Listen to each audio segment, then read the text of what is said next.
This week's episode is brought to you by the letter D. Distractive. Demon summoning. Diana's birthday! Let's do this.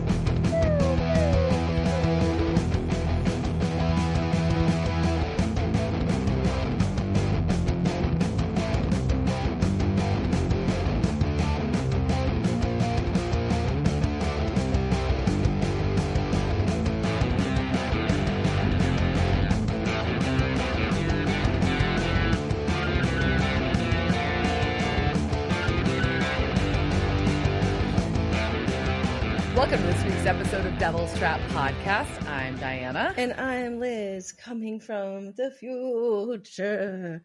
We're in the future. We have jumped in a closet, and we have come out in the future. Are we doing your least favorite thing in time traveling? Yes. That's what this whole episode is.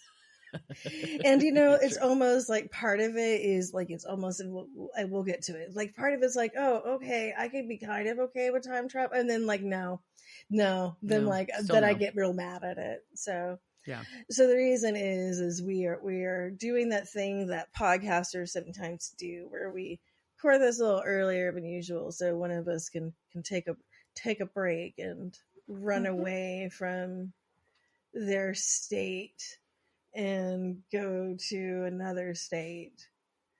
And you mean go on a vacation? Yeah, those things. That's what you're doing. I'm very scared to like say I'm going on a vacation because when I go on vacation, people die. So you're going on a trip? I'm going on a trip, and I'm going to do research. I may end up. I'm kind of like, so I reached out to National Archives, and they have not reached out back out to They have not reached back out to me. So I'm not sure because they have letters for Aleister Crowley from when the government was investigating him for being a creepo. And also there was all this German propaganda thing, blah, blah, blah, blah, blah. But he was with the woman that I am researching. So I was wanting to see the letters, and I'm sure I could probably find them online if I really look hard enough, but I want to see the letters, and they have them. That's just it'd be way cooler to see them courtesy of the National Archives than finding them on the interweb. And so within their finding aid, so if you don't know, you've never been in archives, it's just basically a card catalog type thing, right? And so I found where the letters and numbers for the things, but they don't match anything in their online stuff when you're searching. So I don't know where they are located. So they may be I may be able to access them in where I'm going, but they may be in another part of the library of Nara. Mysterious. Yes. So it's just like National Treasure. Exactly. It's totally like that. So I will be doing hopefully some of those things and maybe do some research at Library of Congress because they have some books that I want to read that, I'm sure, again, they're probably online. But hey, if I can go look at them and have them called and brought forth to me in the reading room at the Library of Congress, that's cool. And I pay for that shit, right? So you should, it's that comes out of my taxes, so you should use it, right? I feel like they should answer, and they should answer you. They should be responsive to you. So, that's right. And I don't want to God damn it, call find somebody I know who works there because I'm sure I do. But anyways, so I've come back from that. No, I'm still there. When this drops, I will still be there. But something else that will happen is my birthday. Yes, it'll be. We're starting Diana's birthday week because she's so young enough to do that kind of, where she has multiple celebrations for herself. Okay, and I'll take it. So this is one of her celebrations. And I'm never sure if we can share these things, but whatever. I don't give a fuck. So I am going to share my screen and sharing over here and sharing and we're playing. Diana Tylson here on Cameo. Your friend Liz is asking to reach out to you and wish you a very happy birthday.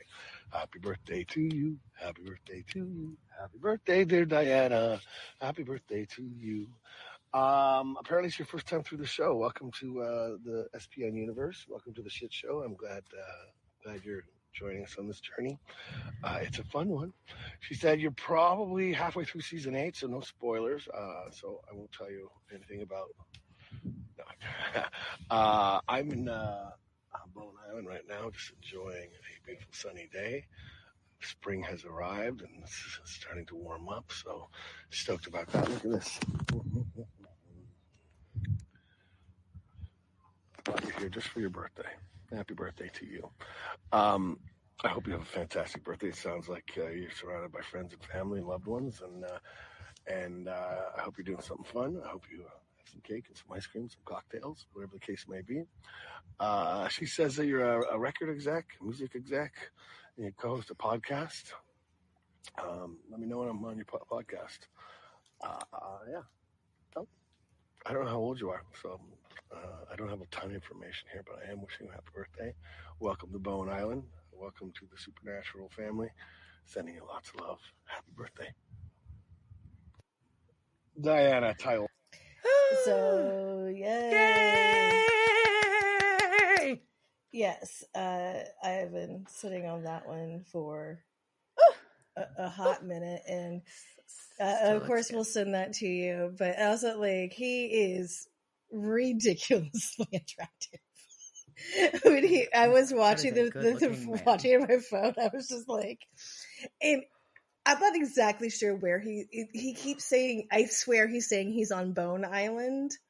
Bowen Island. Oh, Bowen. Okay, all I kept hearing is Bone Island.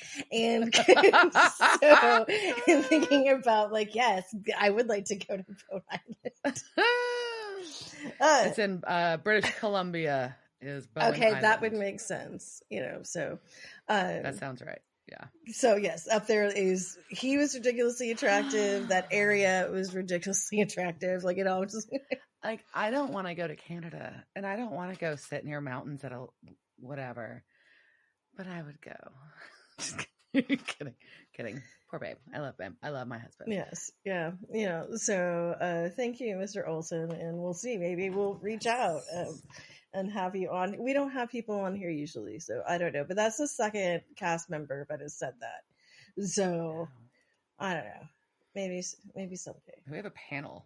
We should do a panel at the end of a season and get all of them. No, we should. Well, what I was thinking about was inviting him on for trivia, and have the two of you go against each other in trivia. Oh, that's stressful. Mm-hmm. Huh. But only ask questions about his relationship with Dean. I'll just sit quietly. Yeah. No. So, happy birthday! Thank you. And also, like, yes, you're part of the Supernatural family. I feel happy to be a part of it. I think it's a great fandom, and so as part of that, anything else we need to talk about that we did in the future? Nah. Okay. We're good. Okay, so I just wanted, because I'm super excited to talk about this episode. Oh, I know you are. And so as time goes by, if you did not know, as is in this episode, that is from the movie Casablanca, it is stuck in my head. It we'll see it in the episode. It is, an iconic song. And again, it's an earworm. This first aired January 30th, 2013, and was directed by Sergey. I think it's a Sergey, maybe a Serge. Sorry, dude. And I was not going to try to say your last name, but oh my God, I'm the worst. So the director was the director of photography for every episode of Supernatural except for the first one. His last name is Ladouceur. He is Quebecian, so it's French. So it's like French would be like Sergey, right? Or I don't know. I am terrible with French. Sergey? So, I don't know. He has recently been working on Leah Thompson's new show called The Spencer Sisters. It's about police officer Darby Spencer and her mystery novelist mother, Victoria Spencer. And they have opposite personalities, but they embark on the unlikeliest adventures, becoming partners in a private detective agency. I'm just also impressed that Leah Thompson has a new show. So I want to watch that now because she's delightful. Yeah. So it was written by Adam Glass. So we start off with this recap. Yes. and it is deep about family business, family blood, John and Mary, Wait, John's we forgot. journal. Speaking about family business, oh my God, yeah. we did not mention this in last week's ago, y'all. episode Yeah. when we were talking about Diana's visit to South by Southwest, and who did she get a shout out from? Yeah, I was drinking a family business beer and shared it to our Insta stories and tagged Family Business Beer Co. and they reshared it. Yay! Thanks, Family Business Beer Company. Send us free beer. You can sponsor us with beer. I'm a Sterling Springs. Okay. All right. So, family business recap. Winchester's legacy, bloodline. And baby Sam and Dean, they're so tiny. They're so cute. They're just so little baby boys. They are. But this episode kicks off in Normal, Illinois, and it's obviously a little boy's room with a lot of kind of vintage-looking toys. I wonder why. And we've got a man in a trench coat and hat standing there watching this little kid sleep, and it's real creepy. That is fucking creepy. Yeah, don't watch kids in a trench coat. But the little kid wakes up and ends up as his dad. And dad's just like, I gotta go to work. I'm just saying bye. I'll be back soon. And he's like, what's this weird-ass symbol on your tie, Dad? And Dad's like, I'll tell you about it someday. Aww. And then he turns on a creepy music box and leaves his son. Yep, and he leaves. And then he ends up down an alley, and he does a secret knock. Before that, he walks by a fucking beautiful 58 Ford Skyliner with a retractable hardtop. And in the distance is also a 40s Ford or Chevy pickup, very similar body styles at the time, so it's hard to tell. But that Skyliner was chef's kiss. Anyways, so yeah, knocks on a door that has this symbol on it, and gets let in, and there's like this woman sitting by the stained glass window. No, there is this goddess. There is a goddess standing by a stained glass window, because everything she does within this episode is fucking amazing. So this is our first glance at our goddess, and we Josie, which is also the name of one of my mother's caretakers, and she is 84 years old, which is older than my mother, and she's a small Hispanic woman from McAllen, Texas, who is very different from this Josie, but possesses many of the same characteristics. I won't say which ones. So this Josie, the goddess that she is there in this fabulous blue dress and pearls and the hair. We can't even see at this moment how good this hair is, but like you can tell from afar it's good, right? You know. I'm going to make an observation, and I will say that when I was watching this episode, I was several glasses of wine in, so just bear with me. But I also had both Babe and one of my stepsons over, and they helped. They were very quick on the car identification front, by the way. But also, we had a discussion that the dad, this gentleman that we have not officially met yet, but we will soon, looks kind of like he could be related to Jake Gyllenhaal. And Josie, who we've just met, she's got some ScarJo fucking vibes going. Little Scarlett Johansson vibes. Maybe. Am I wrong? Yeah, you can see that. A little bit? Yeah, you can see that. The red hair kind of helps, but anyways. All right, I just had to throw that in there. So we see her, and then we see a guy in a cloak. What? There's a guy in a cloak. Some kind of initiation is happening. What? That's all we know. They made it to the initiation. There's a secret symbol. There's a cloak. There's a secret knock. What the fuck is happening here? Oh! I'm just like getting bubbly and excited. What's going on? What's going on? And then, and the guy in the cloak like takes Josie in, and then the guy in the trench coat takes his coat off, and it is the most like impeccable blue fucking suit it's a nice blue suit. Fucking like he's just smoking hot. I'm sorry, like he's also distractive. I just made a word, which is distractive. He's distractingly attractive. Distractive. I like it. So much like Ty Olsson, he is distractive. Yes. You know, so, but unfortunately, as gorgeous as that scene is, there is some screaming and some yelling, which interrupts that. Yeah. And so this guy runs in, the dude runs in the room. There's dead guys on the floor. There's chanting in some other language, probably Latin. There's a priest bleeding from his fucking eyes telling Henry, is what we learned the guy's name, Henry, don't let Abaddon get it, and hands him a little wooden box. And the wooden box now, has the same symbol that was Yes. on the guy's on his pen. Pin and the door. Yeah. So We've got a theme that's kind of running through. And if you've watched we're 8 seasons in, you should recognize this Latin by now, at least like by tone and things. Like, hey, this is probably an exorcism, right? Like, okay, that's what they're trying to do, but it didn't work. No.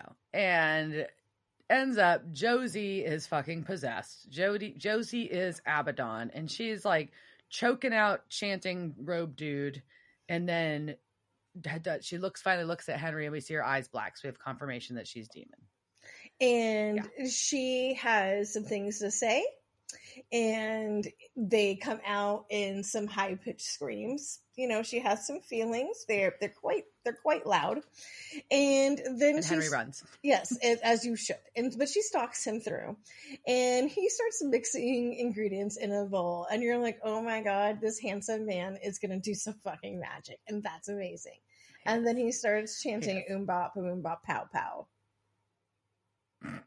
And he uses his concoction to draw a symbol on the door, including some of his blood. And she's trying to break down doors and find him. No. She's breaking down like her arm, like she's like he's an arm like she's got like fucking like Obama guns, like they're just like so sculpted, and you just like she's just like, what the fuck is your workout routine? I'm sorry, I really do worship her, but like her arms are like just because they match like in that dress. It's such a good moment. Like she's so strong as she's trying to get through this door. Well, he has done this symbol on this door that keeps her from being able to break in, but it also, he falls through the door and comes out of Sam and Dean's closet in their motel room. What? And then he asks, which of you is John Winchester? Oh, no. Yeah. So they're just like, the fuck, neither. And he's like, oh, what did I do wrong? He's all upset. So Dean's like, I'm going to pin you to a fucking wall then. You just fell out of our closet. Sorry, brah. He's like, no, I'll speak. I'll talk to you. I'll explain what I'm looking for. And he's like, this is just a big misunderstanding. He's very polite about this. Like, in a weird way. He doesn't want to tell them shit. Overly polite. And like, anyway, so Dean tries to handcuff him to a piece of furniture, and he manages to handcuff both of them to the furniture instead. It's pretty impressive. Like, what? Actually. What is going on? What did he do? So he grabs, like, he escapes, and then he escapes to the wonderful future that is 2013 in the parking lot of a crappy motel, which is, I say, if you're going to come back, like, it could have been Jersey, right? So, like that's, like, a good place to land, though. And he spots Baby, and he checks the tag on her, and he figures out that the date, what it is, right? It's 2013, yeah. And that the Mayans were wrong. And then he does something terrible. He's a bad man. He breaks Baby's driver's side window. Hurts Baby, he does. And then he, like, yanks on her wires to hotwire her. He's going to try to hotwire, but luckily Sam and Dean know how to get a fucking handcuff since they got a gun on him. Boom. Done. Yes. And they take him back to the motel. Also, like, I'm sure, like, I'm just, like, picturing, like, all of, like, the people who, like, took, like, that, like, moment of, like, Sam and Dean handcuffed together to a bed and just, like wound it. How much fan fiction did that inspire? I don't think they had time to pound one out before they went and stopped him from stealing Baby. Okay, I wasn't saying that they went that far. I was just saying inspired fan fiction. You're filthy. Okay. I'm the filthy You're one. so fucking filthy. All right, so inside the room, they have run their tests. Yeah, they've done all the demon-y tests on him. And Dean wants him to talk, but Henry's being real fucking condescending. He's like, yeah, you wouldn't understand. You're an alpha male monkey, whatever. Yeah. And violence won't help you comprehend this. And to be fair, like, cause I kind of go back and forth on like these, like Dean is like they have overly accentuated his monkeyness or his alpha maleness in this, right? I feel like his attitude towards Henry and just in general, like, I feel like it's exaggerated a bit. But he also calls out this asshat that fell out of a closet shows up asking about their dad and smashing Baby's window. Yeah. This too. I'd be pissed. So they piece together then that Henry pieces together that John Winchester is Sam and Dean's dad. And as he realizes this, the room fucking shakes. Henry tells them to run. And guess who comes out of the closet where he came out from? Fucking Josie, aka Abaddon. Oh no. Because he apparently forgot to like seal it behind him or something. Yeah, he's a noob, you know. So there she is, the goddess, the queen, and we learn this man's name is Henry, and she just tries to be a businesswoman, and she tries to bargain with the box with the quick death. She's like, look, you know, just give me the boy I came here for, and I'll kill you easy. And they don't listen, so then they get flung. Well, and Dean tries to stab her with the demon blade, but she flickers a whole lot, but it doesn't work. That's concerning. So they decide. Right when he does that, though, sorry, I just dragged this a whole lot longer than like you did. So, okay. So, because I want to talk about her more. So he stabs her with a demon knife. And when they do this is when you can really see how amazing that fucking green cat eye arch is. And that's like, fuck, it's just so good. Like, so I was like zooming in and like taking pictures and sending them to my friends today. I'm like, look at this. It's green cat eye. Who makes that work? She does. So, but it's all right. They all run away.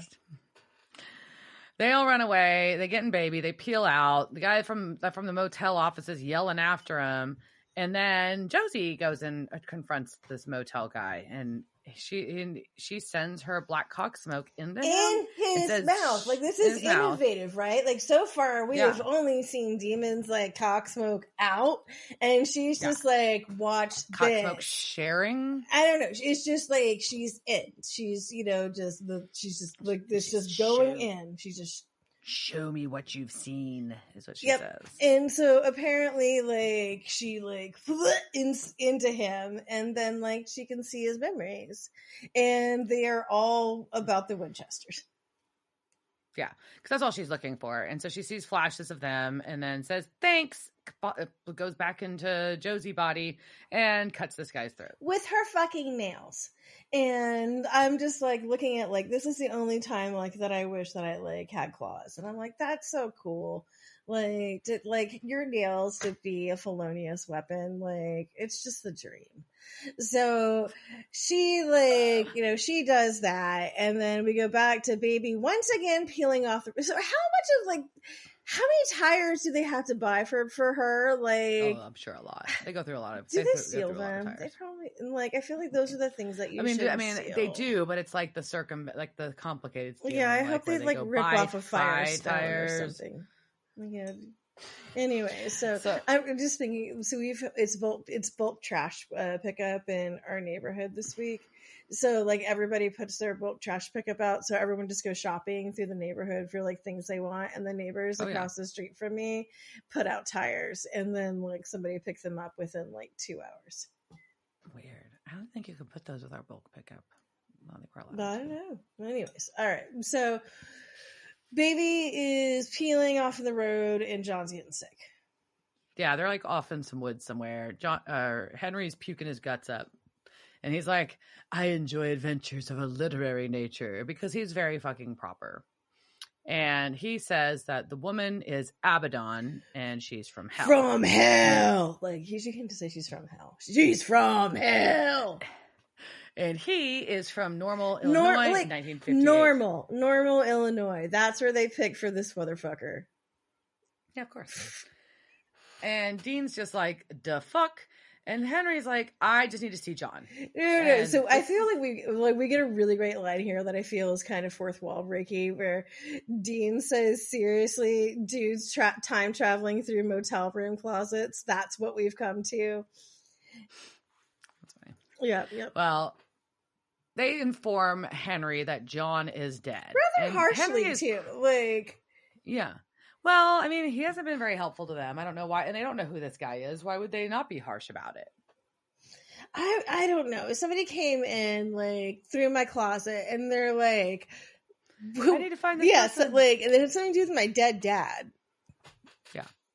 I'd probably be nicer to them. I mean, granted, I haven't lived their truth. They probably know them. Like they're informed by their own experiences. But Anyways. Well, Henry's very upset about this because Henry is John's dad. So this is their grandfather that they had never met before. And we get a super close up of a very serious Sam face. Yeah, and hopefully, like, so this is their other grandpa, and now we're just like, okay, let's hope this one doesn't suck as much as the Campbell side, right? So we're like, just fingers crossed. All right, come on, you've got to redeem. Like, these boys need some love, some family love. Yeah, sure. So they go eat at a diner, and then while he's like gone for a second, Sam and Dean are discussing, like, they've checked his ID. It's actually him. He knows all about John. This is really their grandfather. And then they're like, but maybe this means that he did not run out on John and that he got stuck somewhere. And that's actually, this is fucked, because if this is the case, that means that like a formative part of John that probably like really impacts how he was not a great dad, but and all these other things, and how he hated his dad for walking out. His dad may have never walked out at all. Mm-hmm. Oh. Yeah, and then like heavy. Yeah, well, and Dean though, he's really just on this. I want to be, I want to be there. I want to be the voice for John. I want to be mad for John because he's not here. And Sam's like, he still sucked as a dad, right? So, which is a good point. It's like, you know, he didn't exactly make up for it. Like he like, and we'll get through that more. But also, like, God damn, I want burgers and fries. Will y'all stop eating at Diner? Like, I did eat the salad because that was what was in my fridge because I had I had a salad that kind of like looked like Sam, so that was fine. But it was not the burger and fries. Well, they're all sitting there eating, and Henry's like, "No, I'll be fine. It'll be fine. I met my grandsons. That's good." And Dean's like, whatever. We just need to clean this shit up. And Henry's like, yeah, it's not that easy to kill Abaddon. You'd need this fancy ass fucking demon knife. And Dean's like, what the fuck it's do you not think I Abaddon. used? It was like, he's like just demons in general, right? So it's more condescending than that. And it's just like demons can't be killed by run-of-the-mill cutlery. And so this is where you're kind of like, the condescension is getting a little like too on point. And like, you can see Sam is starting to buck up and he's like, the fuck? And like, just like, look at my fucking knife, bitch. And like, this kills demons. That's all. So Sam, so he's like, okay, fine. So a demon gave this to me. Duh, Dean tells him. And Sam's like, what the fuck was this portal? Can we just shove her back through it? And it's like, Henry's like, oh, it's this blood sigil, and my blood leads to my blood. That's how I got here. Yeah, so it is a blood sigil, blood leads to blood, or next of kin, right? So the idea of this is like, so we got these ingredients together, and we learn the next thing, that it's going to be his blood, an angel feather, tears of a dragon, a pinch of the sands of times, right? And then you say the words over them, but why did it go like forward to the point where it was Sam and Dean and skip over John? Like, there was a long time where John was an adult man. Like, that was 1958. Why did it go from 1958 to 2013? There was a lot of time. It could have gone to 1978, you know what I mean? 1988, 1998. Like, there's a lot of times it could have hit before it got to 2013. Very weird. Yeah, I don't like, that's never explained. And I feel like that's a gap in this. I agree. Yeah. Also, why was Abaddon able to go through it? Was it just because the exact same doorway was open? But that's because line John sucks early at on. magic, and there was something that he didn't do right. Henry did it wrong. Henry, sorry. All right. I'm like, John Henry. I keep when I was like, well, and there was some comment throwaway line when he walked in to the building when he knocked on the door, something about like a family affair, and I was wondering if they were related, but it was such a throwaway line, and there was nothing else that'll do to Abaddon. To Josie before it was Abaddon. Yeah, that's never something that, like, I don't think so. I don't think that she is. I don't think maybe he just meant that it was a group gathering, because that can mean that too. Anyways, all right. So back at lunch, Henry's like, well, we need, including in addition to ingredients, we also need some soul power. So I've got to charge back up.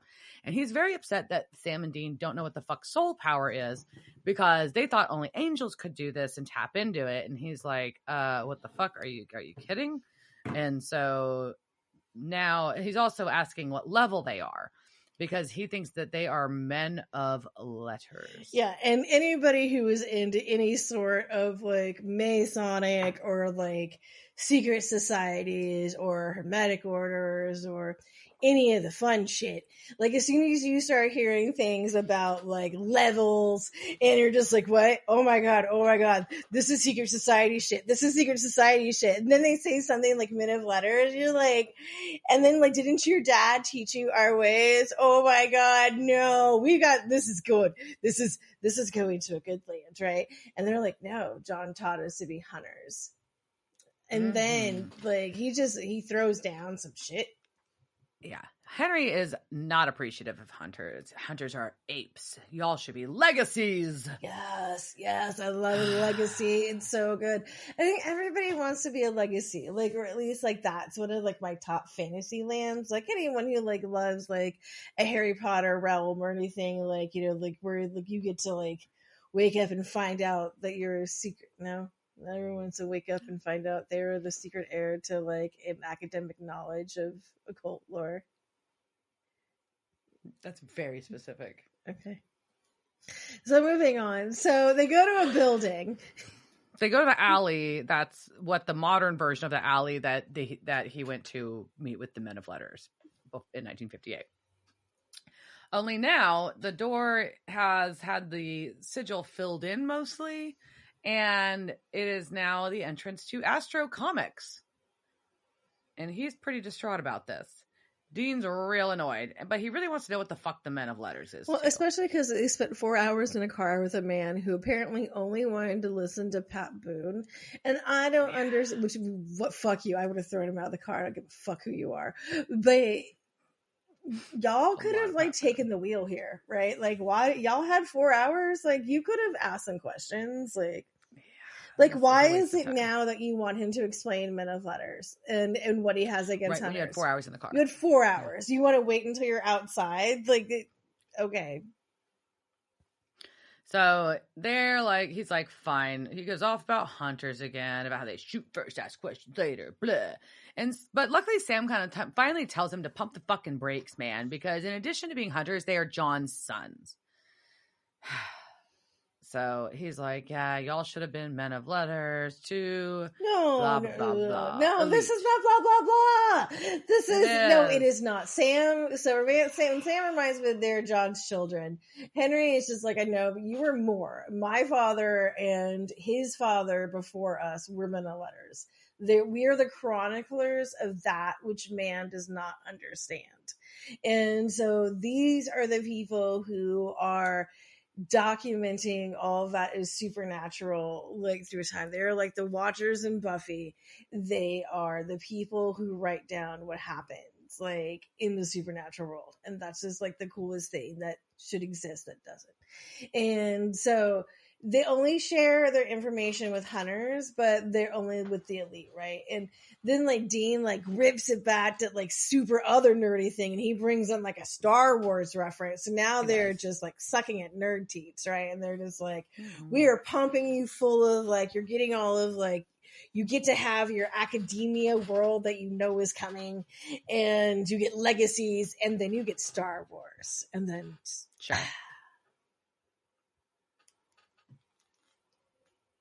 Yeah. But Sam's never heard of Men of Letters, so they're going to go into this comic shop. Like, why? What? Like, shouldn't we have heard of you? Like, why has nobody like heard of this thing? So they're in this comic shop, and Henry is pontificating that Abaddon's just after this fucking box, and he was supposed to learn all the secrets to know what the fuck the box is at his initiation, which never happened because of Abaddon. So inside the main room, we've got Surf's Up America by the Bodega Girls playing, and a really cool chick working the counter. Yes, and like we can like her, you see her eye makeup is also amazing. She is rocking like a classic sort of pyramid eye with a complete like black ringed liner, which I am echoing tonight in tribute to this girl. I thought about doing her side pony, but I just got my hair blonded and cut today, so I could not do a side pony because it's too flat. But anyways, so they're like looking for like elders, right? Right. And so Dean, like, there's some funny back and forth where Henry calls their cell phone a walkie-talkie and tries to call an operator on it, and then they're like, well, let's just use a computer, and he's like, you can't fit a computer in this room, and so Dean borrows the clerk's laptop temporarily. It's pretty funny. I found that amusing. It was good references. It was all for the very time good. travel, and they're searching for the elders by name. And they find a news story. While they are doing that, Dean and the punk rock girl are eye fucking each other, and which makes me, I'm like, oh, Dean Winchester likes punk rock girls. That's cute. I think Dean Winchester likes girls. But... Okay. I'm just glad to know we're not excluded. So, they figure out though that they're on August 12th, 1958. There was a tragic fire at the club, and that like killed a bunch of all the elders, but there was obviously not a fire at the club because they're standing in this building that is not burned down. So what the fuck happened? And they figure out that that one of these names listed as deceased is a clue. It is a clue. It is Albert Magnus, who is, Sam should know, but that was a clue. Henry definitely knows that it's a clue. So they go to our favorite place. Let's go cemetery. To the cemetery. So they go to the cemetery. And they find Albert Magnus's grave. Well, Albert Magnus was an alchemist in the Middle Ages. So this is not actually his grave, obviously. No, it is not. And unfortunately, the 13th century alchemist's body did not somehow show up in... No, in normal Illinois. Or no, they're not even... Yeah. Are they in normal? They're in normal. I think they're back in normal, yeah. So... But it was an alias. It was. And it was bent. So I come to this grave. What is the symbol? Yes. Aquarian Star. Yeah, so this Aquarian star is a legit symbol, and on the Super Wiki I was actually kind of impressed with like what they said about it. So it is a unicursal hexagram, and the reason that it's called that is because it's a hexagram that you can make in like one swoop without like taking your finger off, and so it's used contiguous line, contiguous, right? Both those words. We passed our SATs. So it's described as the magical Star of Solomon, which is similar, like you have the Star of David, this is the Star of Solomon, right? And this was used extensively by the Golden Dawn and later adapted by Aleister Crowley or Crowley. And I decided that I'm just going to say Crowley from now on. I'm just not going there. I've been spending a lot of time researching Aleister Crowley this week, and because whatever. But so it all comes back to that fucking beast. That's where we are with this. And I'll stop pointing and hitting my microphone now because I'm being excited about the star. Well, either way, this is where Henry asks if Sam and Dean know how to exhume a body. Which is just funny for him to ask. Boy, howdy, have we got something to show to you, Grandpa. Look at us, Grandpa. Watch this. We can dig up a body real good, Grandpa. We've been doing this for our whole lives, Grandpa. This is all we do for most of the time. We don't do book learning. We just dig up these tombstones, these graveyards. Mm-hmm. And also on the tombstones for Larry Gannam, there is a Haitian symbol for speaking to the dead, and that was it was a symbol for one of the Loa.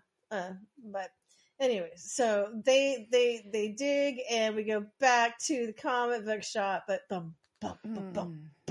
But Abaddon has arrived, and our clerk makes a comment about the Carrie screening because Josie / Abaddon is still looking fabulous, except for the blood splatter. But she really does look like she's going to, she could be, she would win at a Carrie contest, I think. So, yeah, she still looks amazing. And then she decides to cock smoke her. She does the black cock smoke to see what you saw. And after she sees the clerk's recollection of Sam and Dean, she notices that our clerk has a cute little devil girl shirt on that says "The devil made me do it," and compliments her on it. It's a cute top. Yeah, it is. I think I've seen it somewhere else recently. But I've also realized that the chick, the pink and the devil, matches my hair exactly. It does. I did not plan that, but somehow I matched the devil, and the devil made me do it, shockingly. Mm-hmm.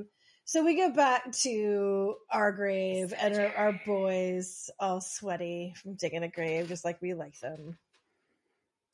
And they have discovered the corpse of a World War I vet, and it is Captain Thomas Carey III.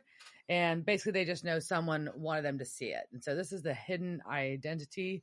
And Henry's like, "Okay, great, we got the identity. Rebury it now. Thanks." Yeah, he's good. Like, he's a little inconsiderate. You kind of also know where John gets it from. Yeah. And you think like how much that was like imprinted in his brains. I don't know. So he's rude about that, and we go back to the hotel, which is a bitchin' hotel. It's just it's so good, It's a good motel. Yeah, and that always makes me think like, look, you guys, like, I know this is TV land, but they always have like these not so great signs, and then like these insides are amazing. So I'm like, are all these motels that I drive by, like, do the insides secretly look like this? They might, but they smell not like what you think it will. So Sam and Dean are researching. Henry is whistling as time goes by from Casablanca. And Sam remembers that John whistled that sometimes. And so we get a little nostalgia moment where it ends up that Henry gave John a music box that plays it as well, and he would play it to help. And he gave him that music box because he got scared watching Abbott and Costello Meet the Mummy. Which is not a scary movie, you fucking pussy, John. But okay. Like, I got scared watching The Gremlins. That made sense, John. Abbott and Costello Meet the Mummy. Come on, that's slapstick comedy, puss. Anyway, so Dean has... I was a wuss, so I'm not going to say shit. All right. You could hit Abbott and Costello. Well, I mean, as a child. You could watch Abbott and Costello because it's Abbott and Costello. Anyway, so Dean has found that Tom Carey is alive, and he's 127. Woo-hoo. Good for him. So Dean's like, I'm going to go to fucking sleep. We'll go in the morning. Can you still get like Medicaid? Like, I'm just like, do they like cut off your services at a point? Anyways, they just make an assumption, and you get like a death certificate in the mail. Like, there's no way. Yeah. Sorry. But in the midst of this, Sam finds a note in John's journal about torturing a demon who worked for Abaddon, and says that Abaddon is a, quote, knight of hell. So Henry explains a little further, knights are handpicked by Lucifer. They were the first fallen, firstborn demons, and the legend was that the archangels had killed them all. But apparently fucking not. Yeah. And this is, for the most part, completely supernatural mythology here. This is not. There are occasionally within some of the demon hierarchies, there are like knights and shit, but there aren't like knights of hell. But that is my next metal album. So look for Knights of Hell, like, coming out soon on SoundCloud. So Henry asked to read John's journal. Mm-hmm. Why are your feet? Yeah.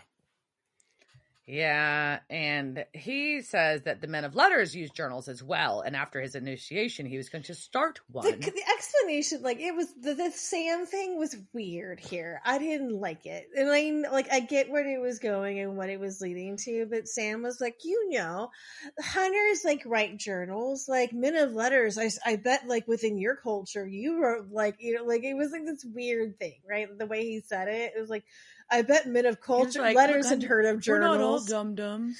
We know what a journal is. Like, we know how to use our words. Yeah.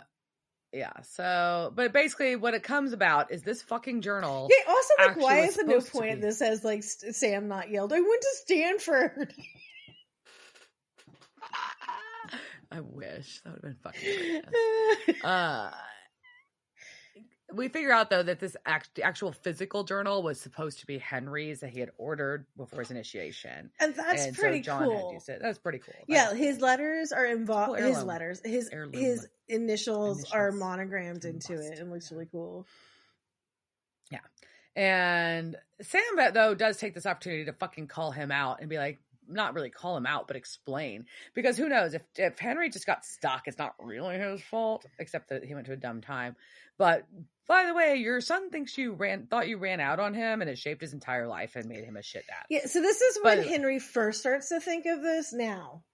Yeah, it hadn't even dawned on him. He'd just been upset John was dead, and harping on the boys not being men of letters. Yeah, so this is like it's very interesting though if you think about what people's assumptions are as they're operating on things, right? And so these two have been or these three, I guess, have been operating completely different lines. John, I keep wanting to call him John. Henry is just assuming that everything is fine, and he goes back to his. I mean, as an audience, you don't know either, right? But Henry is just assuming he goes back and everything is fine, and that he raises John. So it hasn't even crossed, and would it have, right? Because in his world, this has been a day and a half, right? He's right. It hasn't been that long, so why would it have crossed his head? I don't know. Yeah, and so he's upset, wishes he had been there. Dean just gets angry, and then and Henry just tries to justify, probably rationalizing it to himself too, a little bit, where he's like, "Well, I guess it's it was my responsibility. It is what it is." But Dean's pissed, big mad. Dean's big mad. Yeah. And about the glorified book club and all this other stuff. So it's just he thinks family should have come first. Well, he thinks that Henry chose men of letters over his family. It was what, but not intentionally. Yeah, and right, but he's also operating on what he knows at this point, right? I don't think he's still completely come around to. I don't think Henry's told the fucking story that he was literally in a crisis and running from some shit. Yeah, I think there's been a lack of communication about a whole bunch of stuff that happened before this, and what type of person he is. So everybody's assuming a lot of things, but also it's really hard to concentrate because Henry is so goddamn good looking, and I don't know what the fuck he's saying. Distractive. He's so distractive. Well, all of a sudden, I've never noticed that there are these badass dot drawings inside John's journal. Yeah, John's journal oh my God, my notes say John reads through Henry's journal. I can't. Oh my gosh.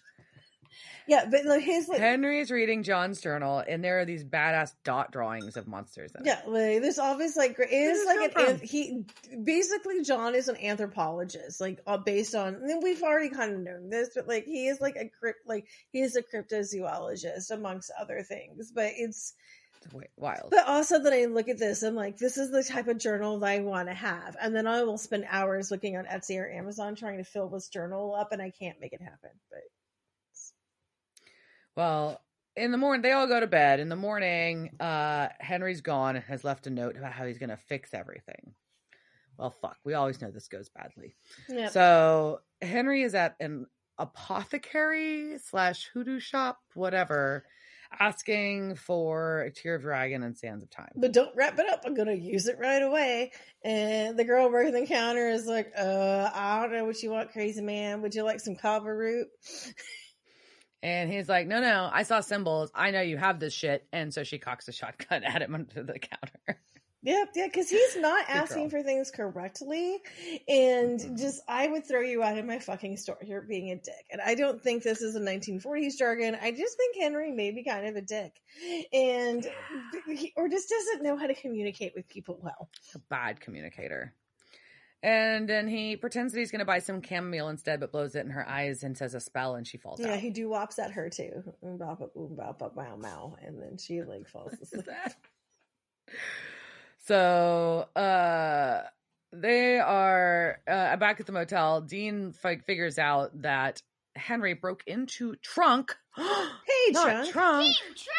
Yeah. So he probably did that with a screwdriver, and he's fucked that up too. He's broken a window. He probably broke the lock in the back of her. You don't even know, Henry. Oh, fuck. And then he stole shit. He stole and that probably came out of Cass's ass. We don't know where that angel feather came from. Well, I hope he doesn't have feathers in his ass. That sounds awful.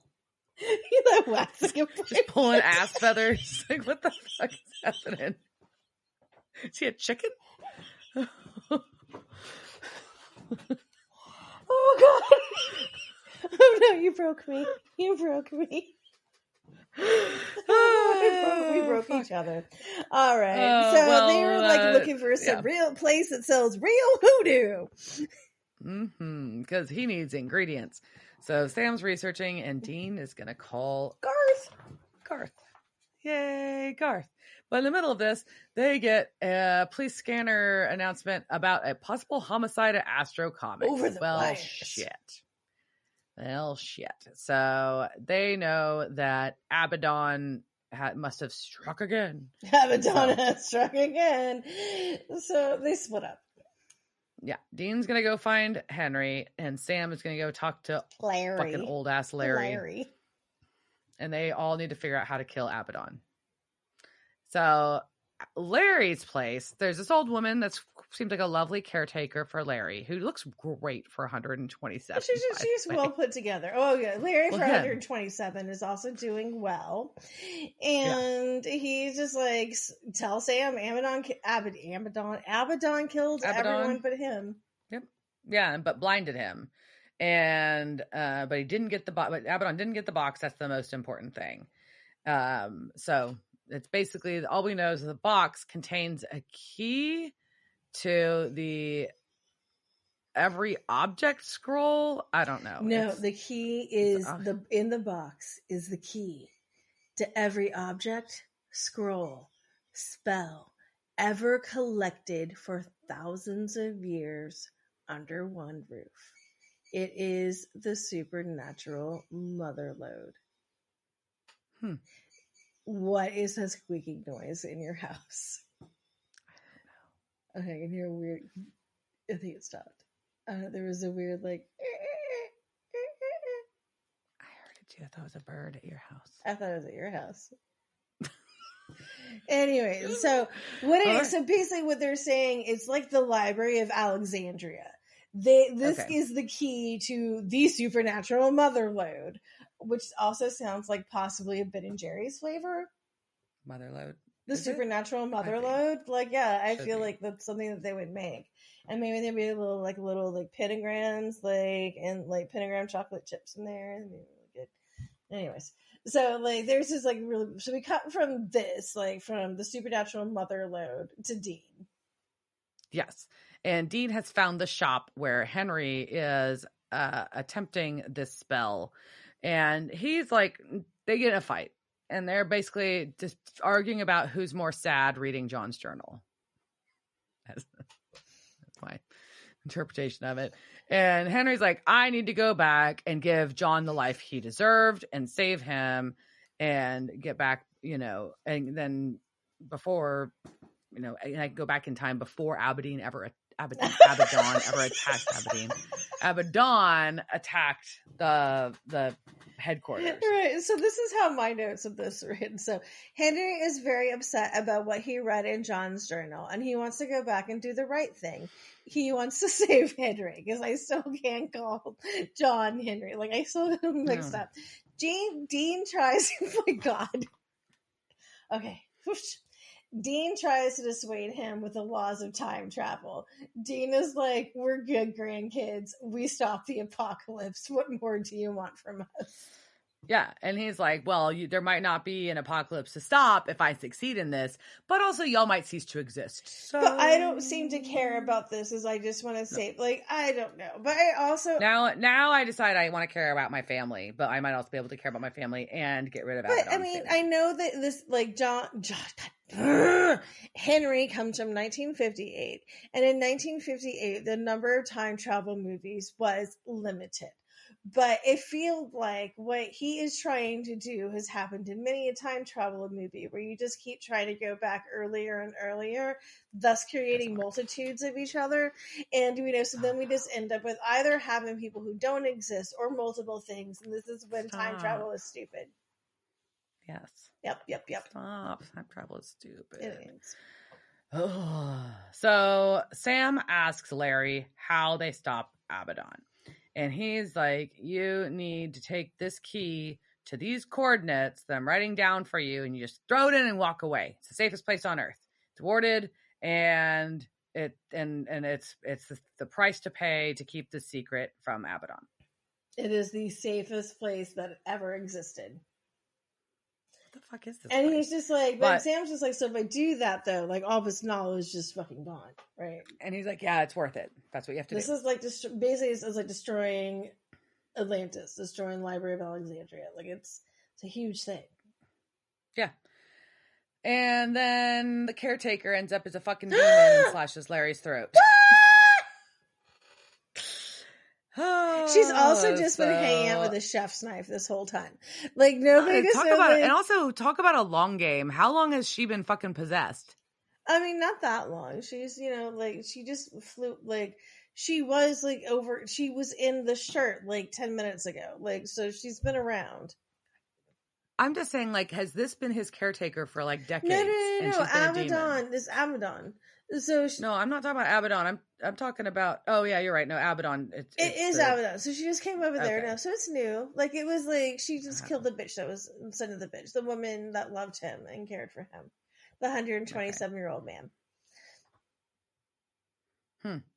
Well, either way, we've now got Josie aka Abaddon has stolen the wardrobe of our punk rock comic book shop. Okay. So she's killed Larry. There's blood splatter everywhere. Dean's phone rings, and here is our much sexier Abaddon. She is here, and I wish she was here now.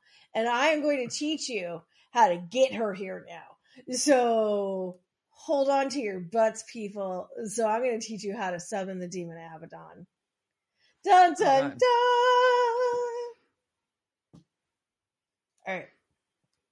So we're not doing lore on Abaddon, and there's a few reasons for it. One, just because there's lots of things about the demon / angel / blah blah blah blah blah that could be Abaddon, and like the references that were in the Old Testament, the New Testament. Things change. There's a whole bunch of stuff that have nothing to do with anything that's in this episode. So instead, I thought that you guys would like to know that because on the internet you can learn how to do whatever you want. So in case you wanted to bring, I hopefully like it brings you this hot, glorious creature in a Devils Made Me Do It t-shirt and black leather jacket and perfectly coiffed hair and amazing cat eyes with these amazing motorcycle boots and skinny jeans. It is like the perfect outfit that I want to live in all the time. Hopefully that is a demon that like if you choose to follow these rules and do this, like comes to your house. But if it's not, no backsies.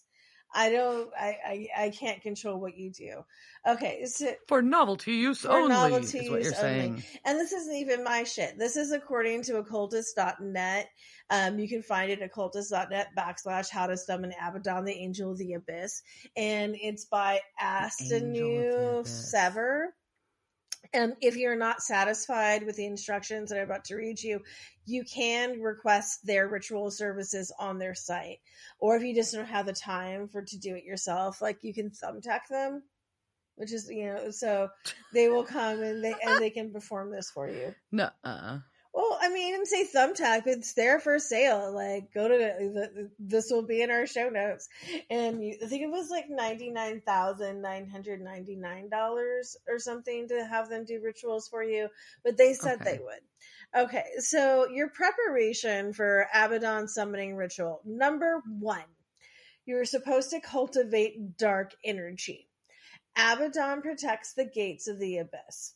So again, as I said, there are many interpretations of things of Abaddon, and some of them come from the apocryphal texts, which are things I like to say. Those are the things that are nested outside of the King James Bible, but they may have been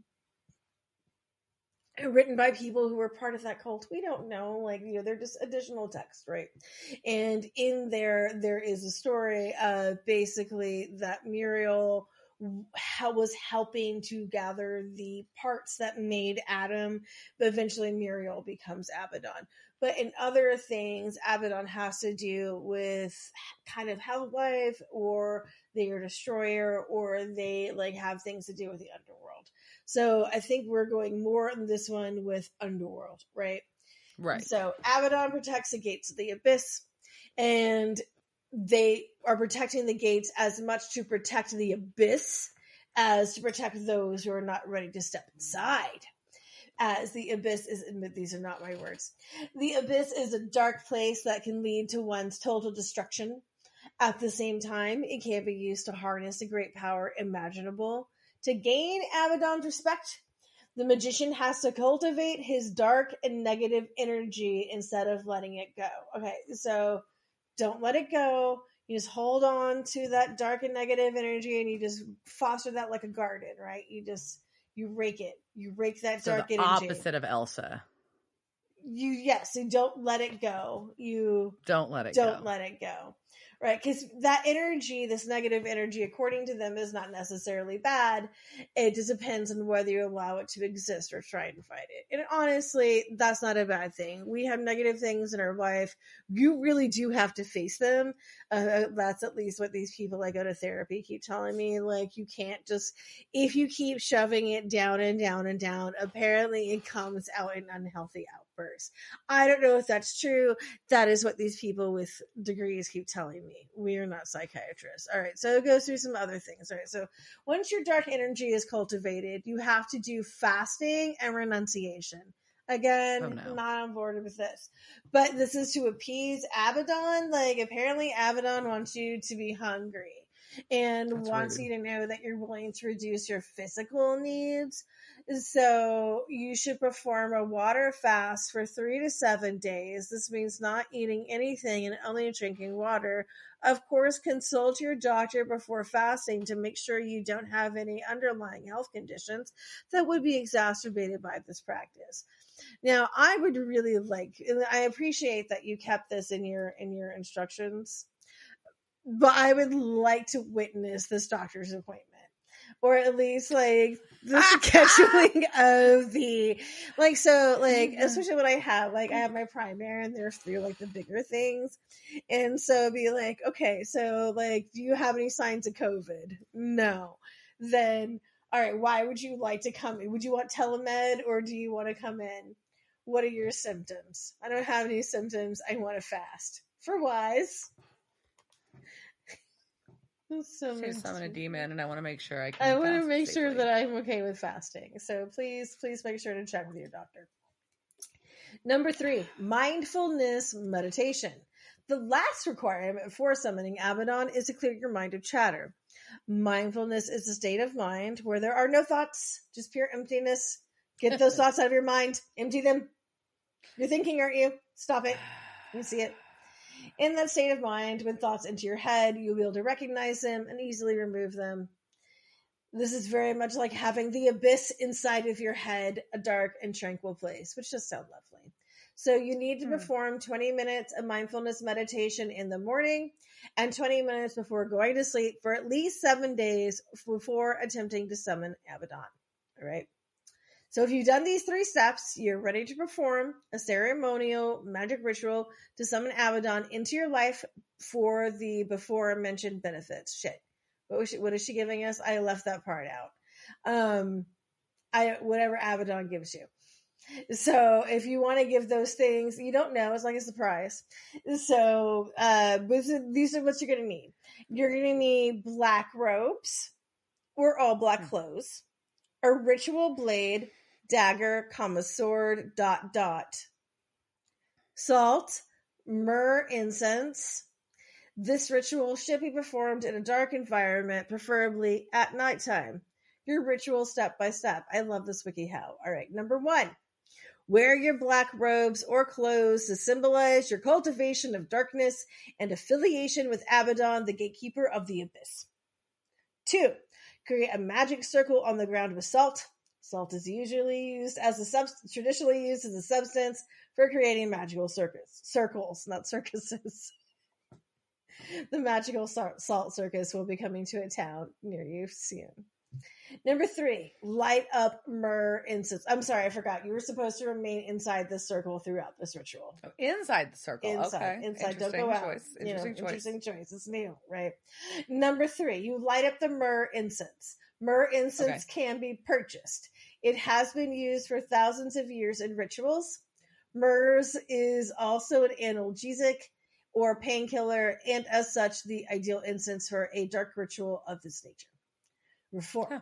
Sitting in the middle of the circle and facing north, which you can find by using Google Maps on your phone, which I did not learn like for a while. That's why it was so hard for me to use like Google Maps and the walking thing, because I kept going to true north and like it made no sense to me. And then I finally figured out to turn, like someone showed me to turn that shit off. And I was like, oh, now it's like, where should I go? Anyway, so find true north and you face it. And then you use that ritual blade to draw Abaddon's symbol in the air. It's very complicated. I can't describe it. You have to go look it up. So while you're drawing that symbol, you're supposed to chant some words. They're very much bop, pow, pow with Abaddon in there. You can go look them up. And then you say them 13 times. That's a lot of time. Even if you've, but you're supposed to like draw the symbol as you say that 13 times. So even if you complete the symbol, like you still, like you've just got to hang out. You got to say it 13, not 12, not 14, 13. All right, number 6. Then you go lay down on the ground. So make sure that you're someplace that it's okay for you to do that at, in what is known as Shavasana or corpse pose in yoga, and close your eyes. Then you allow the darkness, the soothing incense, and energies you've evoked to enter through your limbs and move to your heart and third eye. Instead of blinding you with light, this energy will draw you into a dark vortex. As set number 7, as you spiral downwards towards the abyss, you will find Abaddon waiting in the lowest region. In this visualized dreamlike astral plane, you have the opportunity to communicate your desire to Abaddon and receive his blessing and assistance. Say what it is you want, reveal your dark ambition to Abaddon, and he will surely reward you for your effort and devotion. When you're ready to end the ritual, imagine the dark vortex. I don't want to say dork, but imagine the dark vortex, bringing you back out to the surface, and open your eyes. You remove the ritual items, turn on the lights, and perform some completely unrelated activity to get back to your ordinary senses. So again, these are not our ritual guidelines. These are from occultist.net and Aston New Sever. And if those things were too complicated, you can hire them to do them for you. Yeah. So interesting. We're not responsible for anything that you summon into your house. Yeah.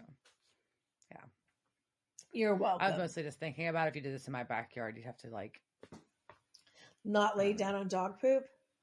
Yes. I mean, not that we don't pick it up, but well, I'm pretty much like going to be like, before I lay down anywhere outside, I'm going to be checking that. Yeah, I'm not that much of a nature child that I'm like, oh, I'm going to flop down this grass. I live in Texas. If I flop down the grass, there's 90% chance something there is going to kill me. Well, we have now gotten to the point where Abaddon wants to trade Henry and the key for Sam. Yeah. So Henry's like, no, I still need to go back. But Dean's like, nope, sorry. So he grabs him and drags him out. And they are, I guess, knocks him out and drags him in the car. Dean is driving with Henry, he's like, nope, you can't, I know you can't save Dad. I know you want to, but Sam's the only family I've got, so we're going to save him. So guess where they go? Diana's favorite place. This is where we're going to have your birthday party. I can't wait to drag you to an abandoned warehouse. With nobody inside. Anyway, so Dean brings Henry in with a box, and they're going to trade. Yeah. And Dean's negotiating this, and Henry's like, don't do it. But whatever. And Sam's apologizing as it's happening and telling Dean this to Henry and telling Dean it's a bad idea.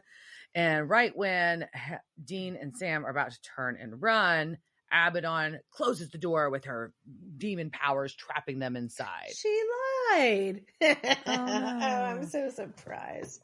But then... And she shoves her hand into Henry's gut. But he has slipped the cuffs and puts a gun to her chin and shoots her in the fucking head. He shoots her in the fucking head. And we get a flashback. And this time it's okay. This is okay when I this device is fine. Yes, because apparently earlier Dean and Henry made a fucking plan where Henry's job is to slow Abaddon down.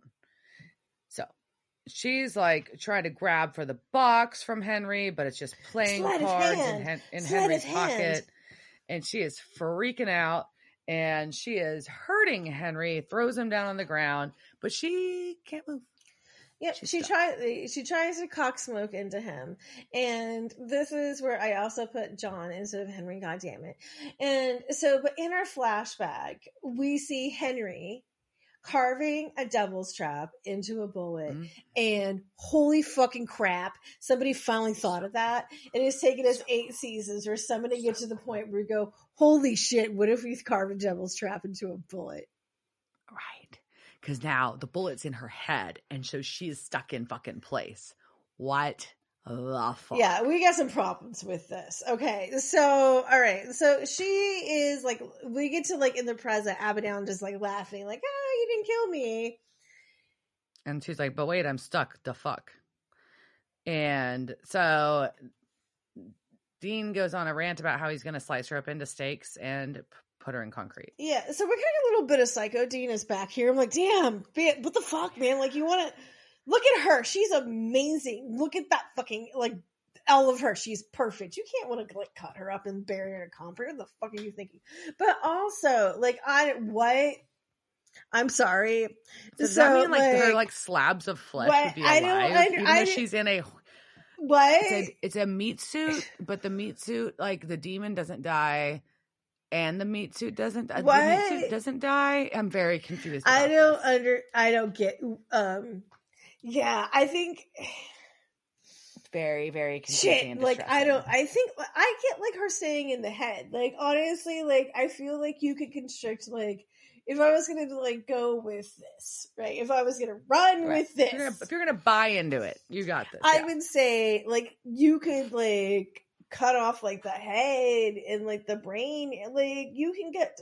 I don't know. I don't get it. Like, I feel like it's the soul, like the demon soul, because I feel like that's what this is, right? Like the devil's trap is capturing a demon soul, basically. I feel like it's attached to the devil's trap. So I don't think the rest of the body parts have anything to fucking do with it. I think like you could just like take out like this little bit, like you don't have to chop her up. You just need to take out this little bit, like right here, and like that is all of it. Right. And so like the rest of the body would rot away and you couldn't just like put it back with it. Like the rest of the body would fucking rot. Like the only thing that is like what's attached to the I don't know. But is the demon when a demon's in the body, is it that concentrated in one location or does it take up every cell? I don't know. There was something before where they said that it's like in the whole body. I don't know. Either way, Abaddon / Josie's head's on the floor because Dean beheaded her, and it's not good because we don't know what the fuck's going to happen. Yep. And so Henry is dying because once again, Castiel is somehow unavailable. Like, okay, sure. And he's, wants to give a very sentimental speech about his son. Yeah, and he's very sad that he was judging them because, after all, they're Winchesters, and as long as we're alive, there's always hope. And it's very cool. And he grabs her hands, and then he says that he would have been proud of John, and and then he dies. And so they go bury him in the cemetery but luckily they go put him in a cemetery, but like this guy's been missing for a long time and time traveled. They can't like really have like a regular. Yeah, I mean there's no hunter's funeral for him, which is interesting, right? They don't burn him. It is, but he wasn't a hunter; he was a man of letters. Well, yeah, the hunter's funeral though is not because you're a hunter, right? Like the whole purpose of it is so your body doesn't come back as a zombie. Really, if you think about it. Yeah. So it's just like we're okay if you come back, I guess. And to me, like it always leaves the door open if you leave the corpse there. But so they do that, and then Sam starts talking about some shit. He's reminding them about how Cupid talked about mom and dad getting together. And Dean's just like, yeah, we've just got a whole lot of dead in our family tree, so I don't really know. No, so Sam what Cupid was really talking about was just about how, like, the Campbells and the Winchesters themselves were these family lines that were just epic and had to be drawn together, the brains and the brawn. And so Sam is seeing this from this, like, whole, like, he's getting, like, this epicness of, like, what is probably, like, what is said. And Dean is just like, I feel really hurt because I saw my grandpa and he reminded me of my dad. And, like, and I'm a hunter. I wasn't like, but it's like, it feels like Sam is taking this from a higher level, right? And then they both, like, start kind of wondering, like, you know, like, what difference would this have made if John had known? Yeah, that's the question. As they decide as legacies to go see if this magical hiding place for the box still exists. Yeah. What's in the box? What's in the box? What's in the box? Yeah, and, you know, Dean's just like, what's the chance that this place is still standing? And it's, you know, it's a chance we have to take. But so I think we've got a lot to uncover, you know, because so it's like, what is the chance we're going to take at Weird Legacies? Okay, so I'm going to leave it on that and let you run through some important people that we met in this episode. Casting couch. It's the casting couch. Were they on that show that time with that guy? La la la la la la la la la la la. Yes. So first we've got Henry Winchester, played by Gil McKinney, and he's been in episodes of shows like Ghost Whisperers, CSI, and Castle. He was a reoccurring, fairly regular character on ER as Dr. Paul Grady. He was Max in The Grudge 3. Derek in Friday Night Lights, which is a reoccurring character. Prince Eric in Once Upon a Time as a reoccurring character. And he was in a couple episodes of The Winchesters, which is pretty cool. They made sure to bring him up. What?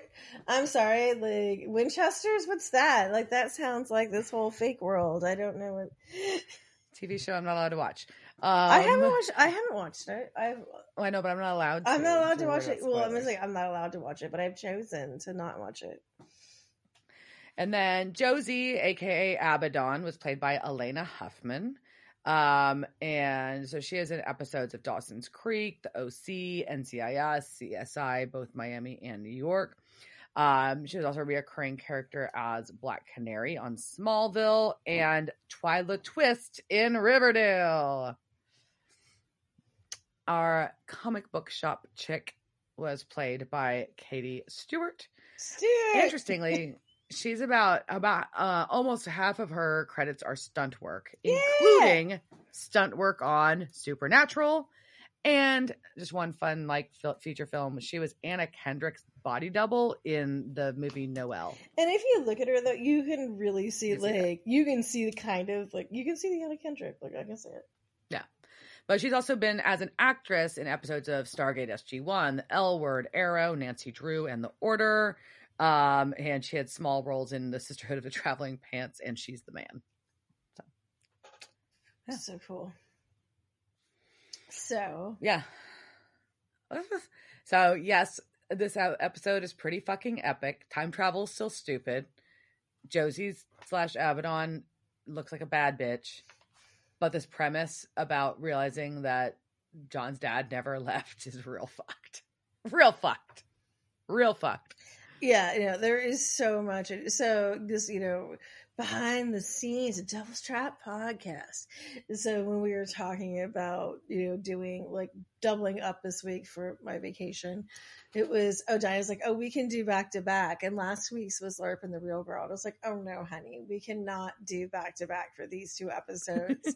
There's far too much that's going on. So there's so much that we learned from this episode, right? We're mids, this is episode 12. I guess this is mid-season, right? But I feel like we have just like taken like this huge fucking turn, right?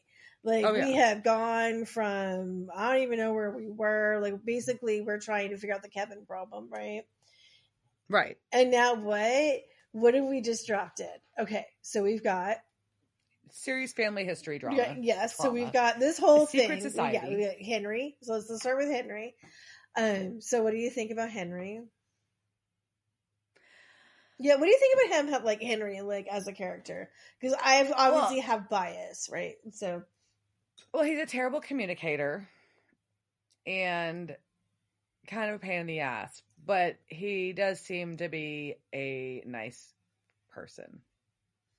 Yeah, I think his heart's in the right place, or at least above his stomach. Where he was trying to do the right thing. He was just very committed to his legacy. Well, yeah, and didn't really think about much. And clearly, based on like, granted, John was not that old when this happened, but he also was old enough to apparently take some things from Henry and incorporate them to his parenting style. So communication, not a Winchester strength. But we also learned that not only that, but the Winchesters for decades and decades have been uber smart men.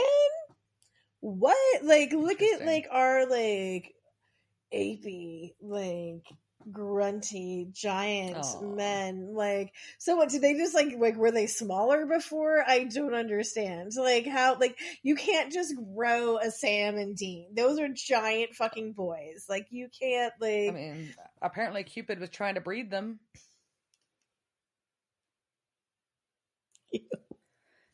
Isn't that basically what's happening here? They were we got to cross the bloodlines. Let's breed big old hunters. It is. This is kind of creepy. Oh God, no! I want to say this is almost eugenics, but I don't want to go there. But it is like, but it is, So, but that means we have now a long. I love this in a storyline. I love this in a fantasy like nerd genre. Like the idea of long legacies. Like it always, like I love that as a device. I think it's great. I also love a secret. If you're shocked, I love a secret society. What? No, I didn't just quit my job to devote my life to spend time searching for somebody who is in a secret society. Like what? But and also like someday I will figure out like why my grandfather has both the Oddmen and is it Oddmen? Yeah, is that the word? Oddfellows. Or why he has both Oddfellows and Masonic things on his tombstone. I don't know. Mystery. Maybe I am a legacy of maybe. So this is also something I kind of skipped over as we were being excited through this. We've got this. What we've seen, like saw the little clip that we saw at the beginning of the secret society. It is very much. What we think of as like things that are kind of derived from like the Masonic secret societies and Hermetics, like Crowley type things, but we're very much in that oeuvre of secret societies. Not we're not in the like culty like Manson world. We are in no. These are the Rosicrucians. These are the people who have kept things hidden. Like not quite Illuminati, but like almost, right? Closer to that style for sure. Right. So I mean, well, that symbol is an alchemical symbol, right? So something goes back. I think all of that is all of this crap, right? That I love. Crap that I love. So we've got the super like secret society. We don't know where that's going to go, but they've got apparently what is known as a supernatural motherlode. We don't know what that's going to be. Yeah. Anything else? Like I feel like that I got it. Was that all of them? No, I think that covers it. It's a lot. Yeah, there was a lot that happened in this episode. Because even if it wasn't that happened, it was a lot of information to the universe. Yeah, I think a lot of canon was like set, like brought back in, and then also or changed introduced or filled in. Yeah. So there's a lot. I think that is in maybe it'll influence the future episodes of the show. I don't know. Ooh, who knows? I don't know. Welcome to the SP and family, Diana. Finally. And I will send you that, and you can watch Ty Olson's face over it. So distractive. All right. Cheers, Dirt. Cheers, bitch. Devil's Trap Podcast is a Don't Be a Dick production. Meow. Devil's Trap Podcast is part of the Ship It Studios Podcast Network. Thanks for listening to this week's episode of Devil's Trap Podcast. You can follow us on Instagram at Devil's Trap Podcast, Twitter at Devil's Trap Pod, or you can email us at devilstrap@devilstrappodcast.com. Don't forget to subscribe, leave reviews, and share with all your friends. We're at all your favorite podcast outlets and at devilstrappodcast.com. I'm Babe. Thanks for tuning in, and we'll see you next time.